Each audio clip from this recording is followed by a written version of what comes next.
The dry summer begins. In the heart of the thick Sal forest, where the trees whispered secrets to the wind and squirrels played hide-and-seek in the shadows, lived a clever little crow named Kalu.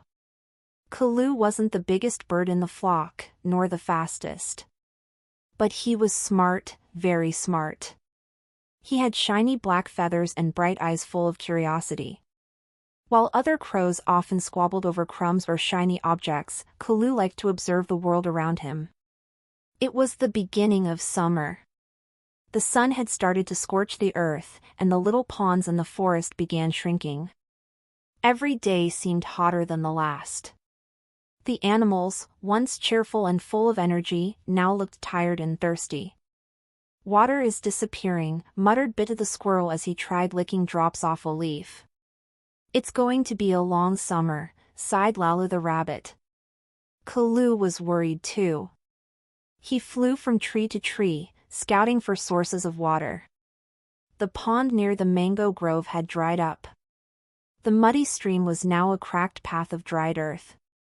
One afternoon, as he flew back from a long and tiring search, he noticed something unusual. Many animals were gathering near the banyan tree.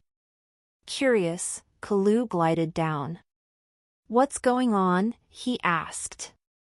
"There's still some water in the old hollow," whispered Moti the parrot. "But it's very little." Kalu joined the crowd and looked into the hollow at the base of the tree. There was indeed water, but barely a puddle. Only a few could drink at a time. The stronger animals pushed their way to the front, while the smaller ones, like the hedgehogs and squirrels, stayed back. "This won't last," Kalu thought. He realized he needed to do something soon, or he and many others would not survive the summer. The search begins. The next morning, Kalu set off on his own journey. He decided to fly far beyond the forest, beyond the hills, to places where others feared to go. If water existed anywhere, he would find it. He flew over rocky cliffs and thorny bushes, past dusty fields and abandoned huts. He stopped once to rest under a neem tree, where he met a wise old owl named Baba Ulu. "You fly with purpose," the owl said. "I'm looking for water." "My forest is drying up," said Kalu. Baba Ulu nodded slowly. "Far to the east lies an old garden. The humans left it long ago. Some say there's a well there, deep and forgotten. Maybe it still has water." With renewed energy, Kalu thanked the owl and flew east. The journey was long and tiring. The sun beat down mercilessly. Kalu's wings ached, and his throat was parched. But the thought of helping his fellow forest animals gave him strength. Finally, after hours of flight, Kalu spotted the remains of what once must have been a beautiful garden. Overgrown bushes crept up broken walls. Wildflowers grew between stone pathways. In the center stood a moss-covered well. Kalu perched on the edge and looked inside.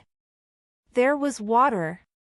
But only a little, and it lay deep, far beyond his reach. Kalu tried dipping his beak, but it was no use.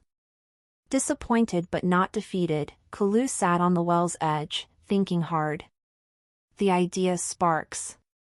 Kalu remembered something he had seen once when humans came to the forest with pitchers of water. A child had dropped pebbles into a jug to make the water rise. "Of course!" Kalu chirped. "If I can't reach the water, I can make it reach me." Excited, he began searching for small stones. The garden was full of them. He picked them up one by one in his beak and dropped them into the well. Plunk! Plunk! Plunk! It was tiring work. After every few stones, he had to take a rest. The sun was merciless, but Kalu didn't stop. He imagined his friends in the forest, thirsty, weak, and waiting. That thought pushed him forward. Soon, he began to notice a change. The water was slowly rising. A soft breeze blew through the garden, almost as if nature was cheering him on. A sparrow fluttered down nearby.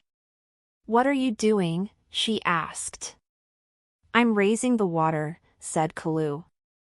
"There's not much, but it can save lives." The sparrow watched in amazement and flew off, only to return with a few friends. "We'll help," they chirped. Together, the birds began dropping pebbles into the well. Their wings worked in unison. Hours passed, and slowly, the water reached the rim. Tired and trembling, Kalu leaned over and drank deeply. Cool, refreshing water slid down his throat. Relief washed over him. But he didn't drink more than he needed. "We must carry some back," he said. The hero returns. Kalu and his new friends found coconut shells, broken pots, and anything they could carry water in. They tied them with vines and filled them from the well. It took several trips, but eventually, Kalu returned to the forest, carrying hope. The animals gathered in awe as Kalu poured water into the hollow and smaller pools. They drank with joy and cheered for the brave crow. "You did it, Kalu!" cried Bitu. "You saved us," said Lalu. "No," said Kalu modestly. "We did it together." All it took was an idea, and not giving up. Word of Kalu's deed spread across forests. Birds from faraway lands came to learn from him. The elders praised him, and the forest declared him a guardian of wisdom. The well in the garden became a source for many animals. Kalu led teams to maintain it. They built small paths and taught others how to conserve and share water. Legacy of the Thirsty Crow. Years passed, and seasons changed. Kalu grew old but never stopped teaching the younger birds and animals about resourcefulness, teamwork, and perseverance. One day, a young crow named Chiku came to him. "Tell me again the story of the well," he asked. Kalu smiled. "It wasn't just about water," he said. "It was about believing there's always a way, if your heart is strong and your mind is sharp." Kalu passed away peacefully one spring night, under a full moon. In his memory, the animals built a stone plaque at the banyan tree. Here lived Kalu, the crow who brought life back to the forest, not with strength, but with wisdom.